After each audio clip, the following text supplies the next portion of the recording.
Ballot papers arrive at GECOM. Police issue wanted bulletin. Fan man keeps on spinning. In the region, UK decision to deport Jamaicans sparks outrage. And internationally, concerns raised over armed children in Mexican community policing group. Greetings and welcome to this edition of Headline News Update. I am George Gonzalez. Thank you for joining us. This morning, the Guyana Elections Commission Secretariat on High Street received a special delivery from Canada, the ballot papers for this year's general and regional elections. Here's more. The Guyana Elections Commission has confirmed that ballot papers and other sensitive materials for the March 2nd, 2020 general and regional elections have arrived at the Commission's headquarters in Georgetown. The papers arrived from Canada early this morning, and they were escorted from the Chedichagan International Airport by police ranks. The police are expected to provide 24-hour watch of GECOM at this time. The GECOM chairman, election commissions, chief elections officer, and other support staff were on hand to receive the documents and to oversee the unloading of the boxes. Representatives of contesting parties were also present for the arrival. GECOM will make available more than 2,500 polling stations countrywide. An additional 60 will be allocated for members of the disciplined services who will be voting on February 21st, 2020. 9 political parties will be contesting the general and regional elections, while 2 will be contesting at the regional level only. And now for some fan service. Esther Sober sat down with a local entrepreneur who is keeping the business of fan repair alive. Fan repair. Some may consider it a dying or inefficient business. However, one man has decided not to quit the business. 60-year-old Brian Rowe, also known as Fan Man, has been repairing broken fans for the past 12 years. Headline News caught up with the ardent businessman who spoke about the love for his profession. I put all my interest in it, my very best foot in it. And I thank God for this work that I am doing. I put my trust in God. Rowe did various jobs before he learned his trade by watching a friend fix a fan. He has not regretted his choice as he conducts his business in front of his lot 165 Meadowbrook home. I normally do about 6 fans a day. According to where's the problem, 6 a day, sometimes 8 fans a day. What are some of those complaints? Well, most of them, my complaints are the people who tell me I'm taking too long with the fan. Sometimes I told them I'm going to find a motor for the fan, and that's not my job. Once I bring the fan and I say it ain't working, me supposed to tell them I'm going to find a motor for it because I put myself in jeopardy. Rowe also shared advice to persons when purchasing a fan. The Super Deluxe fan, the Chinese fan, is not good. It's not strong. Lasco fan is a good, better fan, and the West Pine fan is good fans. So it's more economical to fix a fan than to just buy a new fan? That's right. Once you could take fixing. And how long will the fan last when you fix it? Then I fix it not for a short while. Not for a short while, because most of the people when they're passing it showing me thumbs up. Because yes, they show me thumbs up, they say, man, you're a good fan, man. You know how? You know how much, people come and give me a nice greetings. Yes, they say you're a good fan, man, buddy. If you may have a fan that you're considering to fix, you can contact Rowe on 619-5262. For Channel 2 Headline News, Esther Sobers. Thanks, Esther. This morning, 39-year-old Sion David of 49 North Haslington, East Coast Demerara, appeared before the Georgetown Magistrates Court charged with murder. The prosecution alleges that on February 3, 2020, at Quartzstone Backdam, Cayuni River, David murdered 28-year-old minor Raymond Leach of 2022 Amelia's Ward, Linden. He allegedly shot Leach over the results of a card game. He was not required to plead to the indictable charge. David was remanded to prison until February 26, 2020, when he will appear in the Bartica Magistrates Court. The Guyana Police Force has issued a wanted bulletin in connection to a fatal stabbing in Guyhawk Gardens. The Guyana Police Force is currently seeking 18-year-old Stephen Archibald of Lot 136 Victoria Street, All Boys Song, Georgetown. He is wanted for questioning in relation to the murder of 22-year-old Kyle Chase on December 30, 2019 in Guyhawk Park, Georgetown. On January 6, 22-year-old Nigel Thomas of James and Victoria Street, All Boys Town, was remanded to prison for the murder. According to the prosecution, Thomas and Chase were known to each other, and it is alleged that Thomas had previously dated Chase's girlfriend. Chase and his cousin Trevon were visiting his girlfriend on the date in question. This is when Thomas and an unidentified male entered the house. Thomas allegedly was angered when he saw Chase at the house. An argument and fight ensued. During the fight, Thomas picked up a screwdriver and fatally stabbed Chase.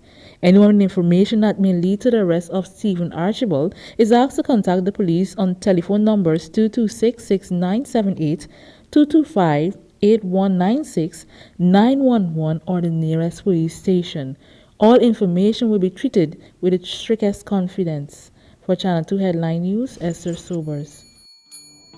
Don't go away. After the break, we have your regional and international news.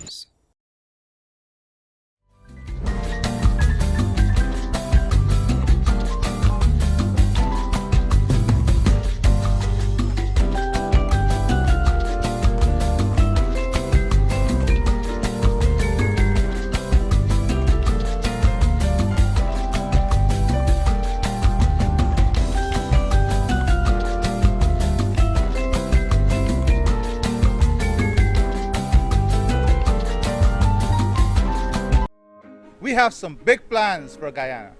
Reversing adverse policies, lowering the tax burden and reducing the cost of living, creating jobs, expanding infrastructure, protecting workers, ensuring better pay for workers, equality for all our people, all proceeds benefiting all, strengthening our rights and democratic institutions, taking care of the hinterland and indigenous communities, safety in your homes and on our streets, world-class education, making sure medicines are available when you need them, and transforming people's lives. We have some big plans for Guyana, and we are ready to serve.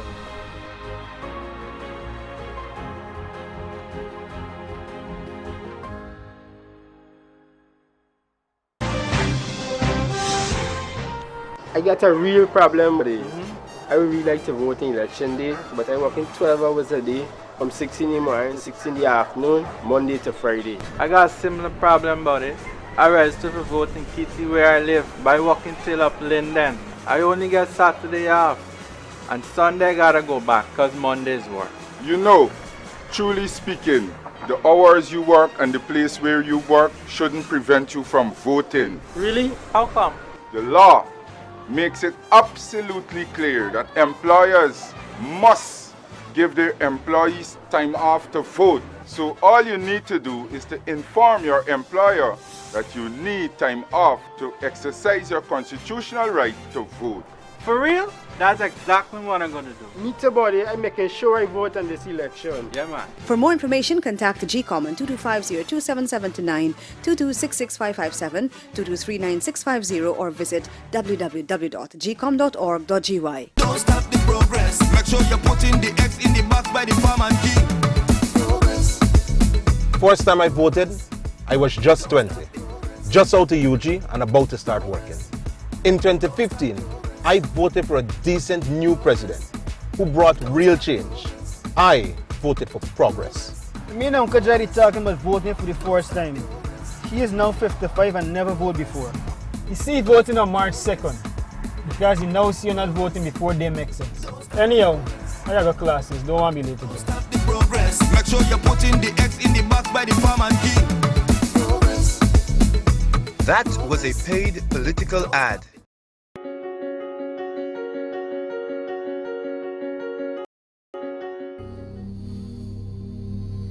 This place is really hot. What's wrong? It's not working. Well, we wouldn't be able to continue this meeting anymore because this place is extremely hot. Wait, please don't go. Here's a company you can call to get your AC fixed. Action Cool. Honey, what's dinner? I had a hard day.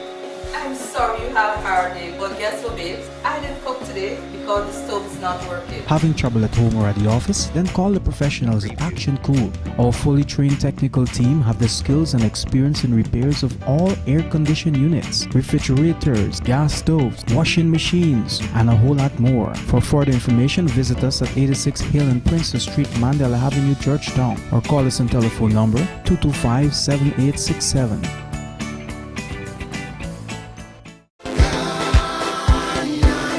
Change means better accountability. Change means better education for our children. Change means progress. Change means more job creation. Change means more progress. Change means dedication. Change means better lifestyle for all Guyanese. Change means better healthcare. Change means a better environment.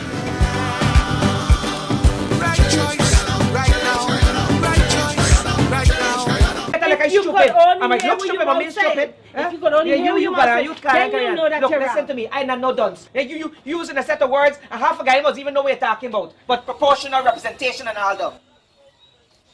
What's all this racket about, man? Some of us are trying to sleep, you know. Must the entire neighborhood hear the two of y'all bickering with each other? You the whole neighborhood, y'all should shut your eyes and shut your ears and sleep and stop minding people's business. Neighbor, I just trying to explain to this dotish one here how Guyana electoral system does work.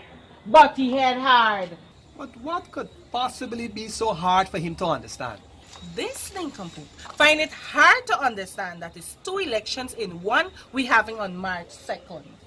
The top of the ballot is for the general elections, which will decide the presidency and the members of parliament. And the regional election is to elect the representatives, which will sit on the Regional Democratic Council of the 10 administrative regions. In the general elections, we are voting for the party of our choice to get as many members out of 65 candidates to sit in the National Assembly. 40 from the national top-up list and 25 seats in all from the different administrative regions. Also, an important point to note is that out of the 65 candidates, 1/3 must be women. I show you yourself and understand what you just said. We are using a proportional representation system. According to how many votes a party gets, that will determine how many members of the 65 members of parliament will come from that particular party. On the bottom part of the ballot paper is to elect members which will represent the party on the council in the 10 regions. What's so complicated about that? Yeah, nothing complicated at all. Well, it is not complicated. You tell me about what she just said. I don't think it's necessary to explain. Because you're dunce too. No, it's quite straightforward. Yes, it's quite straightforward.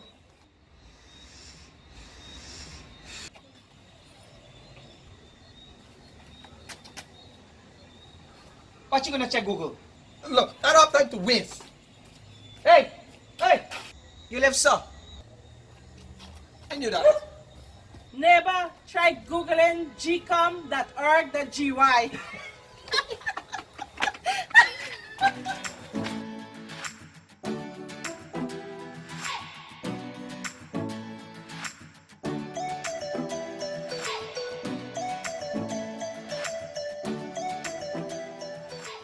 Don't stop the progress. Make sure you're putting the X in the box by the farm and key. First time I voted, I was just 20, just out of UG and about to start working. In 2015, I voted for a decent new president who brought real change. I voted for progress. Me and Uncle Jerry talking about voting for the first time. He is now 55 and never voted before. You see voting on March 2nd because you now see you're not voting before they make sense. Anyhow, I got classes, don't want me late again. The progress. Make sure you're putting the X in the box by the farm and key. That was a paid political ad. Welcome back. BB Backers brings us your regional and international headlines. Greetings to all our viewers. Now we take a look at news in the region and around the world.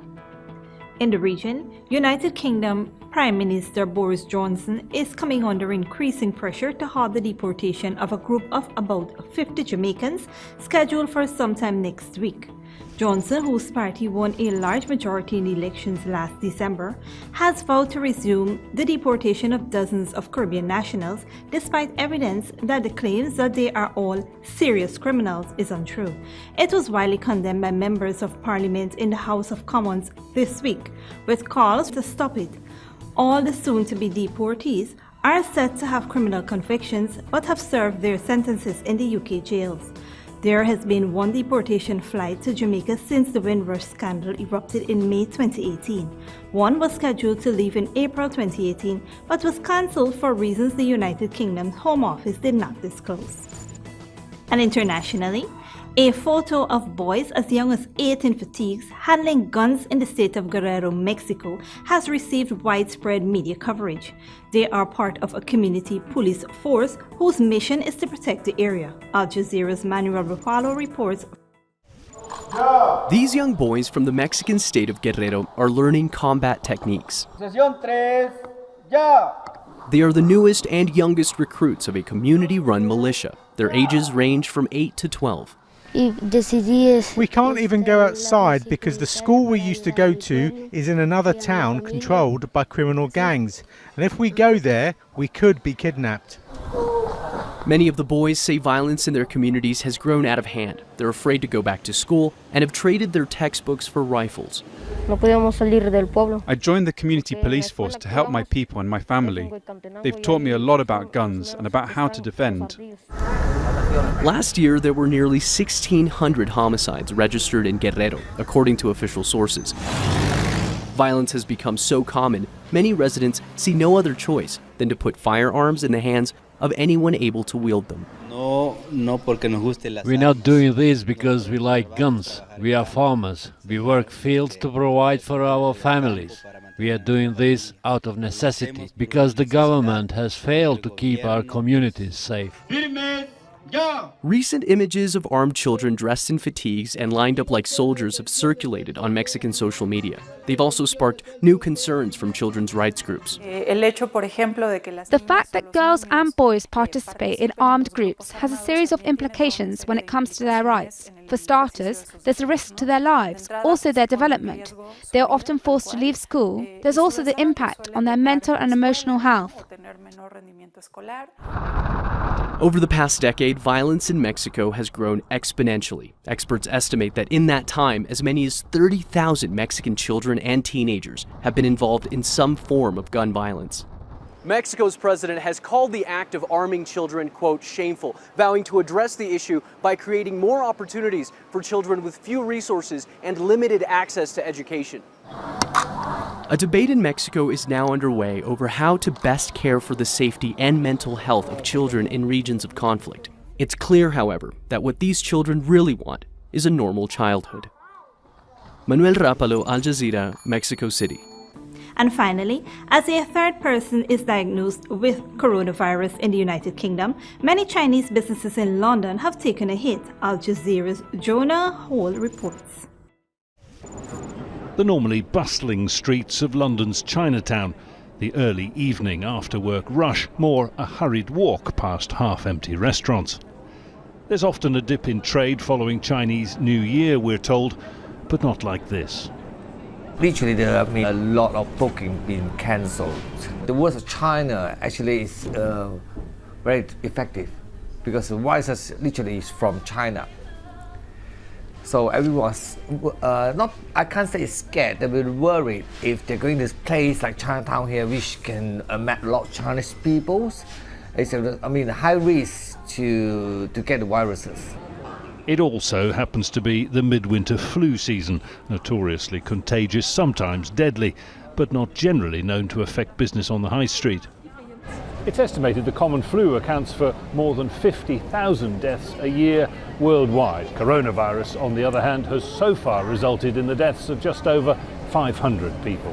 Your friend was worried. Why was she worried? Tell me what she said. She was worried that it would infect the food because the people were there. Your friend thought coronavirus.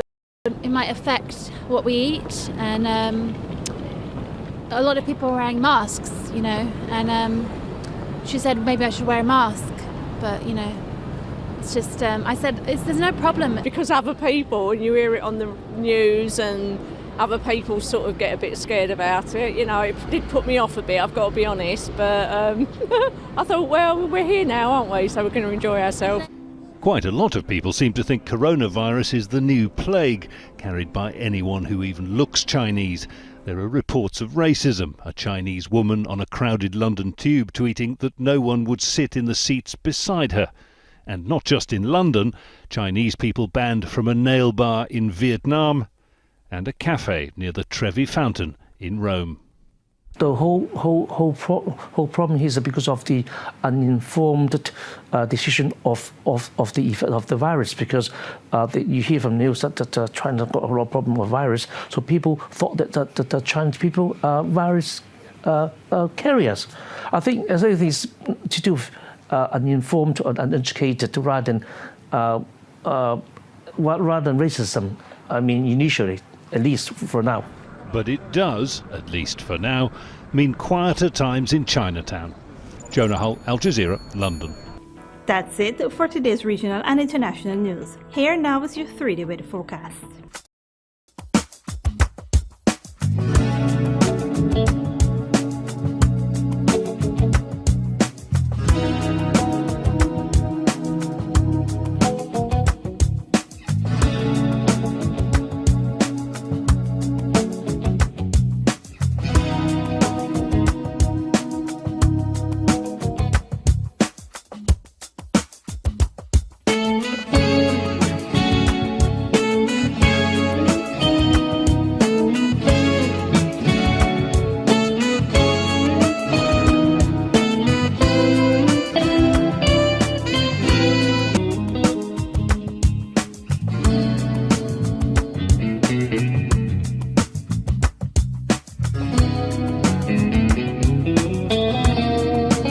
Thanks, BB. That's all for this edition of Headline News Update. Tune in Monday at 7 p.m. for another episode. Be sure to subscribe, like, and follow us on Facebook and YouTube, or visit our website at headlinenewsguyana.com for more news. Until then, take care.